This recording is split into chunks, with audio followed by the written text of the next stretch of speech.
মধ্যপ্রাচ্যের আকাশে আবারও যুদ্ধের কালো মেঘ, আর এরই মধ্যে বিশ্ব রাজনীতির মঞ্চে এলো এক অভূতপূর্ব এবং নাটকীয় মোড়। ইসরায়েলের প্রধানমন্ত্রী বেনিয়ামিন নেতানিয়াহুকে চরম হুঁশিয়ারি দিয়ে যুক্তরাষ্ট্রের প্রেসিডেন্ট ডোনাল্ড ট্রাম্প সাফ জানিয়ে দিয়েছেন, ইরানের সাথে নতুন করে সংঘাতে জড়ালে এবার হয়তো ইতিহাস খ্যাত পরম মিত্র ওয়াশিংটনকেও পাশে পাবে না তেল আবিব। ট্রাম্পের এই একটি বাক্যই যেন কাঁপিয়ে দিয়েছে বৈশ্বিক কূটনীতির চাকা, যেখানে স্পষ্ট বার্তা, সতর্ক হও বিবি, নইলে খুব শিগগিরই তোমাকে একাই লড়তে হবে। এক্সিওসকে দেয়া এক এক্সক্লুসিভ সাক্ষাৎকারে মার্কিন প্রেসিডেন্ট ট্রাম্পের এই বিস্ফোরক মন্তব্য এখন বিশ্বজুড়ে তোলপাড় সৃষ্টি করেছে। নেতানিয়াহুর প্রতি নিজের করা বার্তা পুনর্ব্যক্ত করে তিনি জানিয়েছেন, ইরান ও ইসরায়েলের মধ্যকার চলমান রক্তক্ষয়ী সংঘাতের জল আর বেশি দূর গড়াতে দেওয়া যাবে না।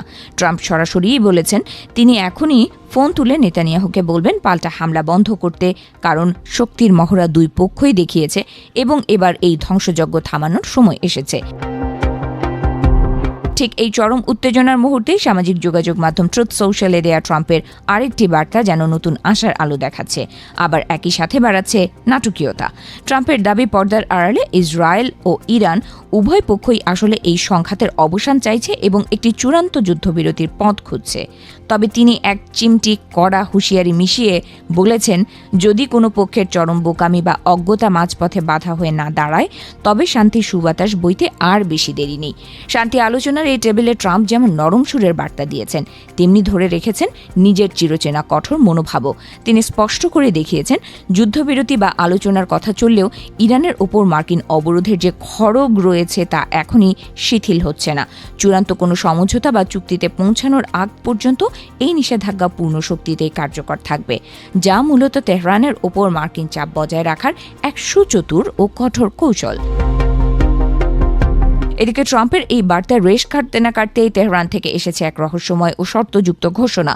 ইরানের শক্তিশালী সশস্ত্র বাহিনী আপাতত ইসরায়েলের বিরুদ্ধে তাদের বিধ্বংসী ক্ষেপণাস্ত্র হামলা স্থগিত করার কথা জানালেও তাদের কণ্ঠস্বর মোটেও নরম ছিল না। আধা সরকারি সংবাদ সংস্থা তসনিম নিউজের বরাতে দেওয়া এক বিবৃতিতে তারা দাবি করেছে, লেবাননের মুসলিম জনতার পক্ষে তারা ইসরায়েলি শাসক গোষ্ঠীকে একটি বেদনাদায়ক জবাব দিতে পেরেছে এবং তাদের সামরিক শক্তির প্রমাণ করেছে। তবে এই সাময়িক স্বস্তির আড়ালে ইরান যে বড় ধরনের যুদ্ধের প্রস্তুতি লুকিয়ে রেখেছে তা স্পষ্ট হয়েছে তাদের পরবর্তী হুঁশিয়ারিতে।